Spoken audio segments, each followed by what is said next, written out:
प्रिय छात्र छात्राओं, आपके अपने YouTube चैनल कलम सिंह बिसला मेहंदा पर स्वागत है। आज हम एक बहुत ही महत्वपूर्ण विषय लेके आए हैं जिसका नाम है हिंदी की उपभाषाएं व बोलियां।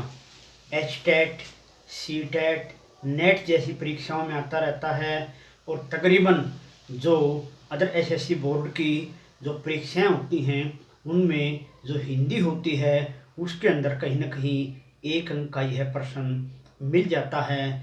तो आज हम इसको बहुत ही विस्तार से और व्याख्या से समझेंगे कि क्या विषय है ये। चैनल को अधिक से अधिक कलम सिंह बिसला मेहंदा से सब्सक्राइब करें और हमारे व्हाट्सएप नंबर है 9050777150 पर हमें मैसेज कर सकते हैं, सुझाव दे सकते हैं।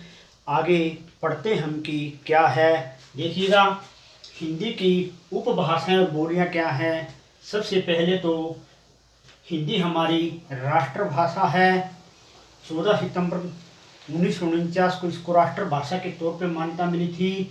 उपभाषाएं वे होती हैं जिनके अंदर व्याकरण और कुछ साहित्य की रचना होने लगती है तो उन्हें उपभाषाएं कहा जाता है। जबकि बोलियां क्षेत्र विशेष में बोली जाती हैं, इनका कोई अपना व्याकरण और अत्यधिक साहित्य नहीं होता, उन्हें बोलियां कहा जाता है। हिंदी की 5 उपभाषाएं हैं। कौन सी हैं? राजस्थानी हिंदी, पश्चिमी हिंदी, पूर्वी हिंदी, बिहारी हिंदी और पहाड़ी हिंदी। ध्यान रखें कि ये जो अभी मैंने यहाँ लिखी हैं ये एक तरह से हिंदी की 5 उपभाषाएं हैं। यह प्रश्न कई बार पूछता रहता है कि हिंदी की कितनी उपभाषाएं हैं?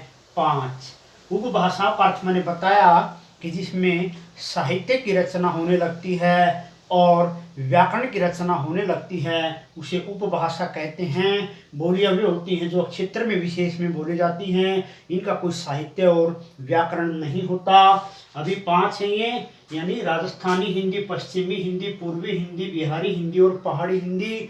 उसके बाद जो हिंदी की 5 उपभाषाएं हैं उनके अंदर 17 बोलियां आती हैं। मैंने यहाँ लिखा भी है 17 बोलियां कौन सी हैं। देखिए, नंबर 1 मारवाड़ी, 2 जयपुरी, 3 मेवाती, 4 मालवी, 5 कोरवी और 6 बांगरू, 7 ब्रज, 8 बुंदेली, 9 कनौजी, 10 अवधी, 11 बघेली और 12 छत्तीसगढ़ी और 13 भोजपुरी, 14 मगही और 15 मैथिली और 16 कुमाऊं, 19 और गढ़वाली। यानी इस प्रकार यहाँ तक हैं। तो ये 17 हिंदी की बोलियां हो गई हैं। अब प्रश्न पढ़ते हैं हम कि जो राजस्थानी हिंदी है, जैसे भारत के मानचित्र में हम देखते हैं कि ये राजस्थान का भाग है। यहाँ लगभग ये राजस्थान के भाग में कौन सी हिंदी की उपभाषाएं बोली जाती हैं? नंबर 1 मारवाड़ी बोली जाती है। मैंने मानचित्र से दिखाया भी है कि इस क्षेत्र में राजस्थान के मारवाड़ी बोली जाती है। और जयपुरी का भी मैंने इसके अंदर बनाया है कि जयपुर के आसपास के क्षेत्रों में बोली जाती है, जो कि वहाँ की राजधानी है। जयपुर को डूडांडी भी कहा जाता है। ये प्रश्न कहीं न कहीं प्रतियोगी परीक्षा में आया है कि जयपुरी का दूसरा नाम क्या है? डूडांडी है। और फिर मेवाती है, राजस्थानी हिंदी में ही बोली जाने वाली।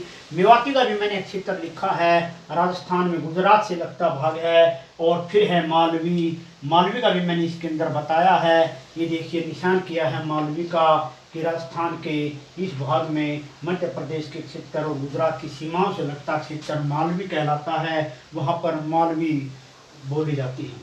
उसके बाद पश्चिमी हिंदी है और एक पूर्वी हिंदी है। भारत का जो ये पार्ट है यहाँ पर, इसका जो पूर्व का भाग है उसको पूर्वी हिंदी का नाम दे दिया गया है और हरियाणा, उत्तर प्रदेश, राजस्थान से लगता जो पश्चिम का भाग है उसका नाम विद्वानों ने पश्चिमी हिंदी रख दिया है। अगला है पश्चिमी हिंदी के अंदर कोरवी, जिसको हम खड़ी बोली बोलते हैं। खड़ी बोली क्या है? बिल्कुल शुद्ध हिंदी जो मैंने यहाँ पर लिखी हुई है इसी को हम खड़ी बोली बोलते हैं, कोरवी कहा जाता है। और फिर एक बांगरू जो हरियाणवी भाषा है हमारी, वो मैंने इसको मानचित्र में दिखाया। ब्रज, बुंदेली, कन्नौजी ये एक तरह से उत्तर प्रदेश और हरियाणा में बोली जाती हैं।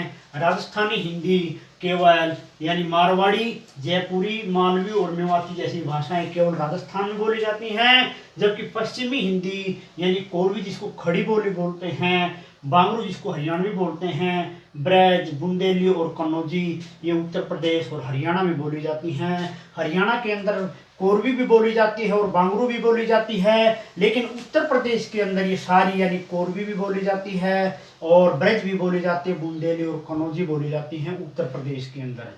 अगला है, हम दिखा सकते हैं कि कोरवी का क्षेत्र कौन सा है। मानचित्र के अंदर हमने सारे के सारे पार्ट यहाँ पर बनाए हुए हैं कि किस क्षेत्र में कौन सी बोली है। जैसे मैंने दिखाया कि बांगरू यहाँ पर बोली जाती है हरियाणा के अंदर, और उसके बाद खड़ी बोली जो है ये लिखा है मैंने, खड़ी बोली दिल्ली वगैरह है इसके आसपास के जो क्षेत्र होते हैं, सहारनपुर, अम्बाला जिले, इनमें बोली जाती है मैंने दिखाया है। और उसके बाद जो ब्रज भाषा है वो कहाँ बोली जाती है ये भी मैंने चित्र के अंदर दिखाया है कि ये रहा ब्रज भाषा यहाँ उत्तर प्रदेश के भागों में। उसके बाद बुंदेली भाषा है ये मैंने मानचित्र में दिखाया है ऐसे जा करके। ये जो भाग है भारत का यहाँ पर बुंदेली, और कन्नौजी जो है वो ये मैंने चित्र में दिखाया है कि कन्नौजी उत्तर प्रदेश में कहाँ बोली जाती है। तो ये भाषाएं हैं जो विभिन्न क्षेत्रों में एक तरह से बोली जाती हैं। और उसके बाद जो यानी खड़ी बोली जो है वहाँ लिखी है उसी को ही एक तरह से क्या कहा जाता है, कन्नौजी वो कोरवी कहा जाता है, ध्यान रखें मानचित्र में। तो अगला है पूर्वी हिंदी, यानी इसके अंदर अवधी, बघेली, छत्तीसगढ़ी ये जो है मध्य प्रदेश, उत्तर प्रदेश और छत्तीसगढ़ में बोली जाती हैं। अवधी जो है वो कहाँ है, रामचरितमानस इसी में लिखा गया है। अवधी भाषा का मैंने मानचित्र में दिखाया है कि ये देखिए अवधी का क्षेत्र ये है उत्तर प्रदेश में, और बघेली दिखाया है, बघेली का भी मैप में ये देखिए ये क्षेत्र है, और छत्तीसगढ़ी जो है वो छत्तीसगढ़ के क्षेत्रों में है, ये मैंने दिखाया है। अगला है बिहारी हिंदी, यह है बिहार के क्षेत्रों में और उत्तर प्रदेश के क्षेत्रों में बोली जाती है। नंबर 1 इसके अंदर भोजपुरी है, भोजपुरी का मैंने इसके अंदर लिखा भी है कि भोजपुरी भाषा कहाँ बोली जाती है। ये देखिए एक तो इसके अंदर मगही, मैथिली और भोजपुरी 3 भाषाएं हैं बिहारी और उत्तर प्रदेश में। कौन सी में, बिहारी हिंदी में, ये हम देख सकते हैं। अगला है ये देखिए भोजपुरी का क्षेत्र ये है, मैंने ऐसे निशान किया है इसकी तरफ। और फिर उसके बाद मगही है, मगही का मैंने ये निशान किया है देखिए इस क्षेत्र से थोड़ा मोड़ करके। और उसके बाद मैथिली भाषा है, मैथिली का भी मैंने ये निशान ऐसे किया है, ये हम देख सकते हैं बिहारी और उत्तर प्रदेश की हिंदी में आती हैं। उसके बाद है पहाड़ी हिंदी, हमारा अंतिम चैप्टर, कुमाऊनी और गढ़वाली भाषाएं आती हैं, इनको एक तरह से हिमाचली भाषा भी कहते हैं। दूसरा इनका नाम कुमाऊनी और गढ़वाली ही है, ये उत्तराखंड और हिमाचल प्रदेश में ही बोली जाती हैं।